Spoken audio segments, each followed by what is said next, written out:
आपको प्यारे हजूर, सवाल था कि अगर खुदा न खास्ता एटमी जंग की सूरत हाल होती है तो उसमें एमटीए का निज़ाम किस तरह जारी रह सकता एटम एटम के असरात सैटेलाइट तक तो नहीं पहुंचेंगे।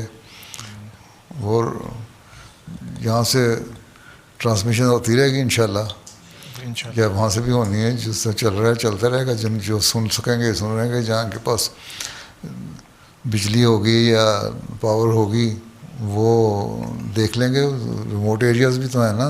एटमी जंग होगी तो इतना बड़ा एटम बम मेरा नहीं ख्याल मारे कि जिससे पूरा दुनिया तबाह हो जाए। छोटे छोटे अगर मारेंगे भी तो डराने के लिए मारेंगे। उसी स्ट्रेंथ के होंगे जो नागासाकी और हिरोशिमा में मारे थे। तो अफ्रीका बचा हुआ है, दूसरे लोग बचे हुए हैं, तो प्रोग्राम करते रहेंगे। इसलिए एक तो ये है कि मैंने हर एक को कहा हुआ है सेटेलाइट फ़ोन रखना है। सेटेलाइट फ़ोन इनके पास होने चाहिए।